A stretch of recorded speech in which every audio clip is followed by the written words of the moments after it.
अस्सलाम वालेकुम जी।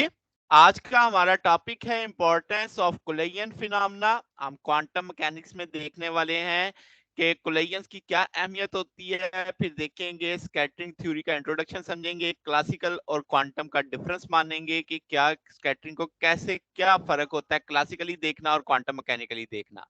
तो ये जनाब हमारा आज का टॉपिक होगा, नया चैप्टर है। तो शुरू करते हैं कि हमारे पास इंपॉर्टेंस ऑफ कोलिजन फिनोमेना क्या है, क्या इसकी सब एटॉमिक लेवल पे अहमियत आ जाती है। जब हम स्कैटरिंग देखते हैं पार्टिकल की, तो वो उससे हमें बहुत सारी इंफॉर्मेशन मिलती है, जिससे टारगेट की नेचर का पता चलता है, जिससे वो टक्कर खाते हैं। फिर जब आप एटॉमिक और सब एटॉमिक पार्टिकल की इंटरेक्शन देखते हैं कुछ एक्सपेरिमेंट करते हुए, तो आपके पास बहुत सारी प्रॉपर्टीज उससे हम नतीजा अखज करते हैं, यानी न्यूक्लियर कोलिजन्स के अंदर। जैसे फर्स्ट मिजॉन्स आपके कॉस्मिक रेडिएशन में डिस्कवर हुए थे, तो बहुत बड़े से जो नए पार्टिकल हैं हाइड्रॉन्स लेप्टॉन्स, वो आपने ये यानी एक तरह से कोलिजन एक्सपेरिमेंट्स के प्रोडक्ट्स हैं हमारे पास। फिर हम इंफॉर्मेशन गेन करते हैं स्ट्रक्चर ऑफ मैटर की, जो रेंज करेगा from elementary particle to solid, यानी कोलिजन से ही हमें छोटे से छोटे पार्टिकल से सॉलिड तक का जो स्ट्रक्चर है वो पता चलता है। फिर जो स्कैटरिंग पार्टिकल्स है, photon, proton, neutron, helium particle या अल्फा पार्टिकल, इन सब की मदद हम लेते हैं। फिर अगर आप सिस्टमैटिक स्टडी देखें कोलिजन प्रोसेस की, तो ये एक बुनियादी सोर्स है हमारे पास वीक और स्ट्रॉन्ग इलेक्ट्रोमैग्नेटिक इंटरेक्शन को पढ़ने के लिए, समझने के लिए।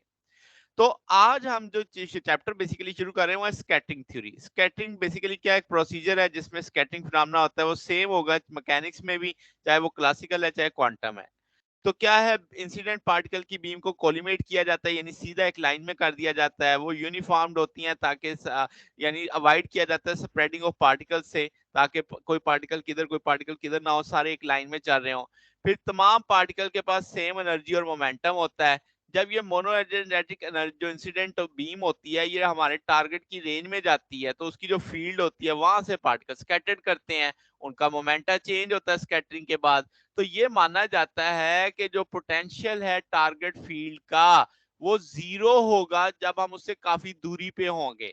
और जो नॉन रेलेटिविस्टिक इलास्टिक स्कैटरिंग है, तो नेचर ऑफ स्कैटरिंग पार्टिकल में कोई बदलाव नहीं आता। ये आगे चल के इस बात को डिटेल में समझते हैं।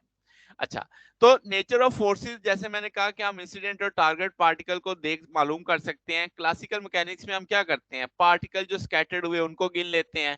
मगर क्वांटम मैकेनिक्स में हम प्रोबेबिलिटी देखते हैं उनको मालूम करने की एक सर्टेन रीजन के अंदर, क्योंकि सब एटॉमिक लेवल पे होते हैं।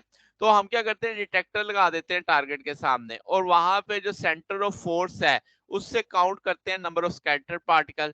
तो इंसिडेंट बीम जो होती है उसकी इंटेंसिटी, जिसे हम फ्लक्स डेंसिटी भी कहते हैं, वो हमें क्या बताती है कि भाई कितने पार्टिकल क्रॉस कर रहे हैं पर यूनिट एरिया, और ये उस बीम के नॉर्मल होगा, यानी परपेंडिकुलर इन यूनिट टाइम के अंदर। ठीक है, तो इसे फ्लक्स डेंसिटी के तौर पे देखेंगे। इलास्टिक स्कैटरिंग, जैसे मैंने पीछे भी ये पॉइंट दिया कि आपके पास नॉन रिलेटिविस्टिक इलास्टिक स्कैटरिंग में नेचर ऑफ पार्टिकल चेंज नहीं होती। जैसे अल्फा पार्टिकल गोल्ड न्यूक्लियस को हिट करेंगे तो निकलेगा भी अल्फा पार्टिकल ही, रहेगा गोल्ड न्यूक्लियस ही। इसी तरीके से प्रोटॉन की प्रोटॉन से जब स्कैटरिंग होगी तो आपके पास प्रोटॉन प्रोटॉन ही रहेंगे स्कैटरिंग के बाद में। तो जो इलास्टिक स्कैटरिंग है, इंटरनल एनर्जी इंसिडेंट और टारगेट पार्टिकल की चेंज नहीं हुई, तो आपके पास कोई फर्दर पार्टिकल भी क्रिएट नहीं हुआ।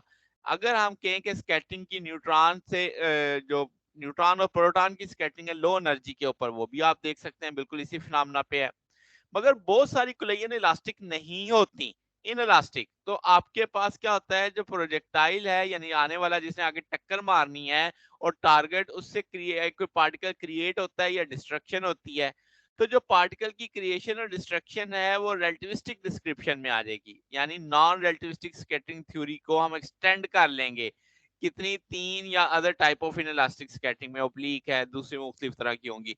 तो आपके पास एक्साइटेशन ऑफ एटम, जब वो इलेक्ट्रॉन टक्कर मारता है, तो वो बुनियादी मिसाल है इसकी कि इलेक्ट्रॉन आया आपके एटम को हिट किया, इलेक्ट्रॉन निकल गया, एटम एक्साइटेड स्टेट में रह गया।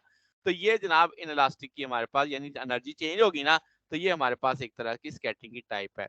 तो ये जनाब हमारे पास आज का टॉपिक था। अगर आपको इसमें कोई बात पूछनी हो, डाउट हो, तो नीचे कमेंट्स में पूछ सकते हैं। वीडियो अच्छी लगी हो तो वीडियो को लाइक कीजिएगा, दोस्तों के साथ शेयर कीजिएगा, चैनल को सब्सक्राइब कर दीजिएगा। अब तक के लिए इतना ही, बकिया इंशाल्लाह फिर नेक्स्ट देखेंगे। ओके, अल्लाह हाफिज।